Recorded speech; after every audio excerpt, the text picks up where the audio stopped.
khususnya yang tenaga honorer yang pengabdiannya sudah begitu lama. Itu bagaimana harus segera dicarikan solusi. Kalau menurut pandangan saya semua diangkat begitu saja, khususnya yang tenaga-tenaga honorer yang sudah begitu lama, seperti tenaga honorer yang di pendidikan, kemudian di kesehatan, yang pengabdiannya itu sudah lebih dari 10 tahun. Bahkan ada yang sudah lebih dari 30 tahun. Diangkat langsung itu lebih baik, karena mengingat jasa tenaga honorer itu sendiri. Bayangkan kalau sudah mengabdi lebih dari 30 tahun, hanya dengan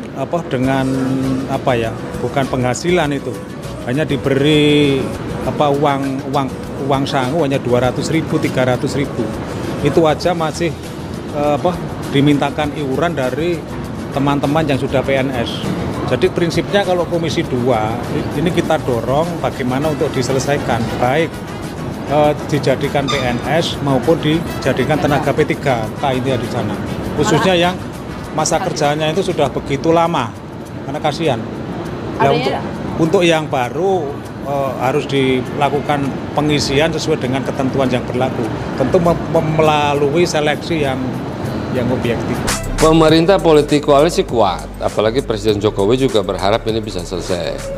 Cuma memang politik koalisi tidak cukup, harus disertai juga dengan kajian, analisis yang komprehensif, yang menyeluruh. Tapi itu pun nggak cukup, karena harus melibatkan juga hati yang bersih, hati yang lurus, hati yang memberikan rasa empati kepada non-ASN.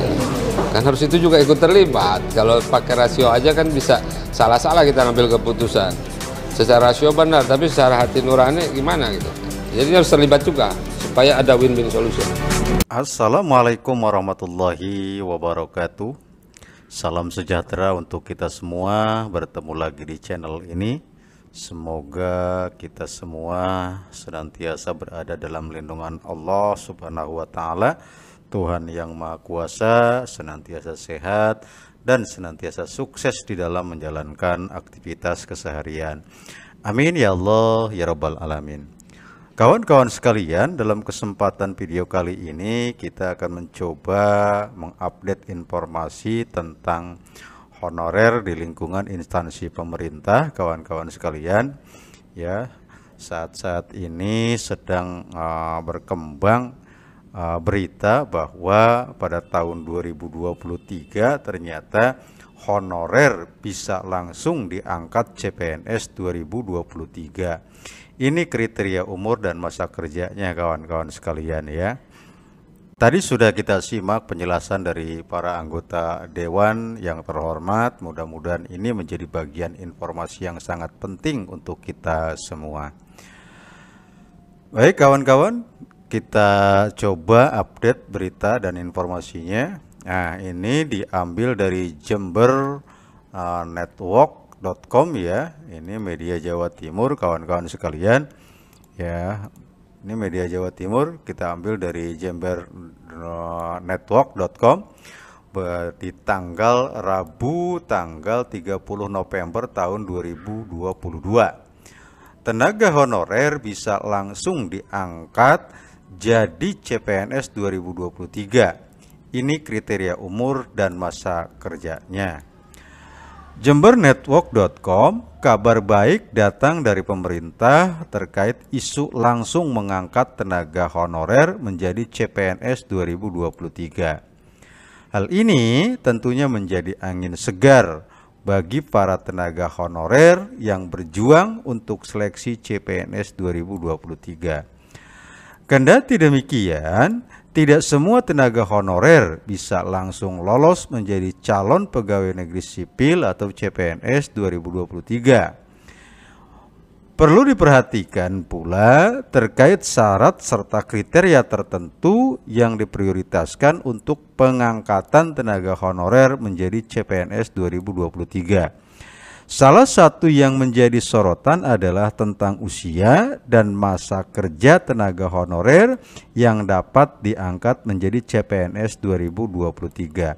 Demikian dilansir dari Jembernetwork.com, media Jawa Timur berjaringan, ya. Ini pada tanggal 30 November 2022 hari Rabu, ya. Kita lanjutkan kawan-kawan sekalian ya.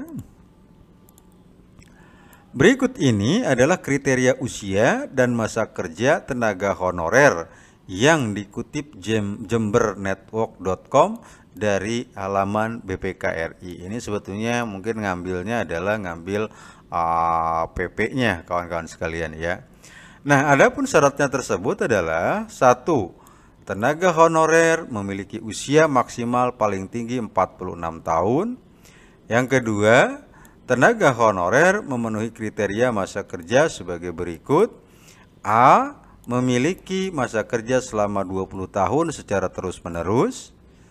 Lalu yang B, kawan-kawan sekalian, memiliki masa kerja 10 sampai dengan kurang dari 20 tahun secara terus-menerus. C, ini yang C-nya, memiliki masa kerja 5 sampai 10 tahun secara terus-menerus. Untuk tenaga honorer yang berusia paling tinggi 35 tahun dan bekerja selama 1 sampai dengan kurang dari 5 tahun secara terus-menerus. Jadi ada 3 kriteria kawan-kawan sekalian ya. Yang pertama ini tenaga honorer memiliki usia maksimal paling tinggi 46. Kemudian yang keduanya tenaga honorer memenuhi kriteria masa kerja. Pertama 20 tahun secara terus-menerus, yang kedua antara 10 sampai dengan 20 tahun secara terus-menerus, yang ketiganya ada 5 sampai 10 tahun secara terus-menerus. Sementara untuk tenaga honorer yang berusia paling tinggi 35 tahun dan bekerja selama 1 sampai dengan kurang dari 5 tahun secara terus-menerus. Nah, kawan-kawan sekalian, di sini ya, kriteria usia dan masa kerja tenaga honorer tersebut telah tercantum dalam PPRI nomor 48 tahun 2005 yang berisi tentang pengangkatan tenaga honorer menjadi CPNS. Selain itu, setelah memenuhi syarat tersebut, tenaga honorer tidak serta-merta menjadi CPNS 2023. Demikian informasi mengenai kriteria usia dan masa kerja tenaga honorer yang dapat diangkat menjadi CPNS 2023 sebagaimana, semoga bermanfaat. Ini adalah informasi yang kita ambil dari kawan-kawan Jember Network ya. Nah, sekarang yang mana sih itu peraturannya itu? Ternyata kalau kita searching kawan-kawan sekalian di sini ada. Nah, inilah kawan-kawan sekalian sebetulnya peraturannya, tapi memang ini adalah peraturan tahun 2005 ya. Di sini tentang pengangkatan tenaga honorer menjadi calon pegawai negeri sipil ya. Ini diantaranya persyaratannya ada di bawah kawan-kawan sekalian ya.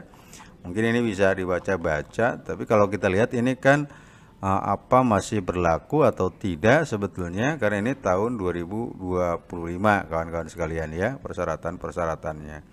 Di sini ada, nah secara lengkapnya itu sebetulnya ada di sini kawan-kawan sekalian.